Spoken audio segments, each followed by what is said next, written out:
बिस्मिल्लाहिर्रहमानिर्रहीम। अस्सलाम वालेकुम व्यूअर्स, मैं हूं हर्बलिस्ट मोहम्मद इसहाक फर्रुख।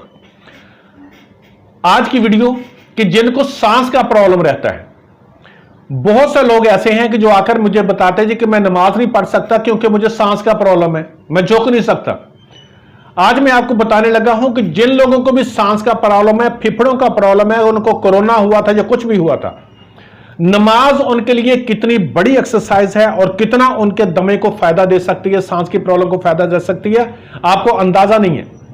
आप जब नमाज पढ़ते हैं तो उस वक्त आपकी पोजीशन इतनी झुक चुकी होती है, यानी कि कम से कम आप अपने सर से 2 फुट बैक साइड से ऊंचे होते हैं और सर आपका जमीन पर होता है। आम हालात में हम जब सांस लेते हैं तो वो सांस हमारी बहुत नॉर्मल चल रही होती है। फर्ज किया कि अगर मेरे फेफड़ों के अंदर 10 किलो गैस है तो हम 1 मिनट के अंदर 16 से 20 मरतबा सांस लेते हैं, क्योंकि छोटी सांस लेते हैं। कोई भी शख्स फुल सांस नहीं लेता, छोटी सांस होती हर किसी की, क्योंकि हम ज़हनी तौर पर परेशान रहते हैं, इसलिए ज़हन हमारा कहीं और चल रहा होता है, तो सांस हमारी हमेशा छोटी ही रहती है।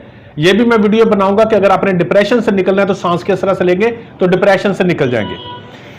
अब होता क्या है कि जब आप सांस लेते हैं तो कमोबेश 2 किलो के करीब, मैं फॉर एग्जांपल बता रहा हूं कि 10 किलो अगर आपके फेफड़ों में सांस है पड़ी हुई है, कार्बन डाइऑक्साइड पड़ी है, तो बाहर से ऑक्सीजन जो आती है वो तकरीबन 2 किलो के करीब ही चेंज होती है, बाकी 8 किलो आपके फेफड़ों के अंदर ही पड़ी रहती है। ठीक है जी, फुल्ली तौर पर चेंज नहीं होती है।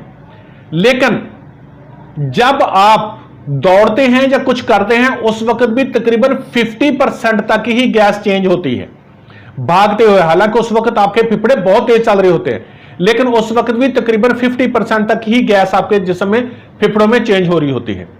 लेकिन जब आप नमाज पढ़ते हैं तो नमाज सिर्फ यही नहीं है कि आपकी इबादत है और आपको सवाब मिलता है उससे, नहीं, यह बहुत बड़ी एक्सरसाइज है। अल्लाह रब्बुल इज्जत ने हमारे एक एक आर्गन की एक्सरसाइज इसके अंदर रखी है कि आप खड़े होते हैं, आपकी स्पाइन और पूरे जिस्म की एक्सरसाइज, आप झुकते हैं तो आपकी रीढ़ की हड्डी और आपकी जो बैक साइड है वहां पर उसकी एक्सरसाइज, जब आप सजदों में जाते हैं तो आपकी कोहनियों की भी एक्सरसाइज, जब आप उठते हैं जोर लगा के उठते हैं उस वक्त भी उसकी एक्सरसाइज, और दिमाग उसकी एक्सरसाइज जब आप सजदे में जाते हैं। खासकर मैं उसकी जो बात कर रहा हूं कि जब आप सजदे में जाते हैं, ये नमाज की पोजीशन है जो आप दे रहे हैं, सभी लोग इस तरह से नमाज पढ़ते हैं।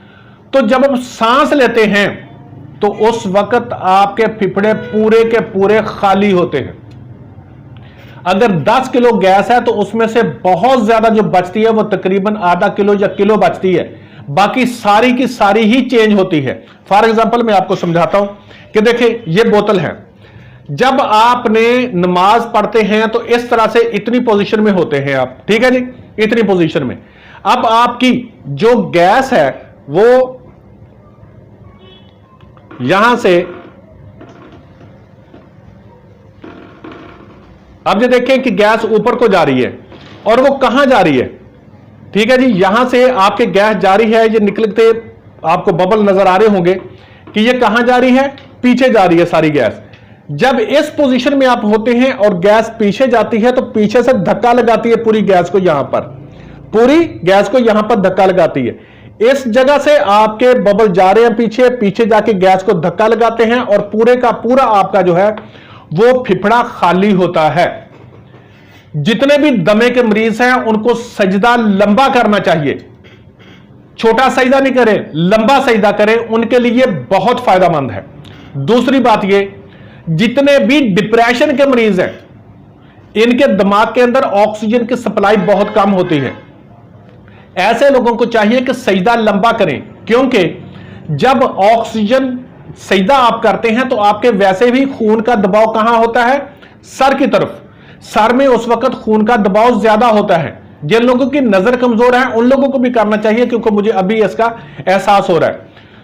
तो सर सजदे में रख के लंबा अगर सजदा करेंगे तो जो ऑक्सीजन आपके फेफड़ों में ज्यादा गई है वो ऑक्सीजन कहां जाएगी, खून के अंदर। और खून कहां ज्यादा सप्लाई हो रहा है, दिमाग के अंदर। तो दिमाग के अंदर जब ज्यादा खून जाएगा तो वहां पर ऑक्सीजन ज्यादा दिमाग को मिलेगी, तो दिमाग आपका फ्रेश होगा और आपको डिप्रेशन भी नहीं होगा। जो टेंशन हो तो सजदा करें, उसके अंदर भी आपको टेंशन ज्यादा नहीं रहेगी।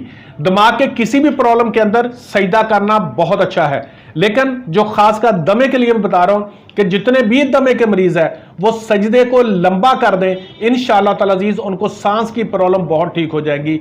जैसे जैसे आप उनका सांस लंबा लेंगे, वहां पर खुल के सांस लें, अल्लाह को तसव्वुर में रखें कि अल्लाह ताला मुझे देख रहा है, और सांस खुल कर लें, तो इंशाअल्लाह ताला अजीज आपको दमे में सजदा लंबा करने से ही बहुत ज्यादा फायदा होगा। Thank you so much. Allah Hafiz.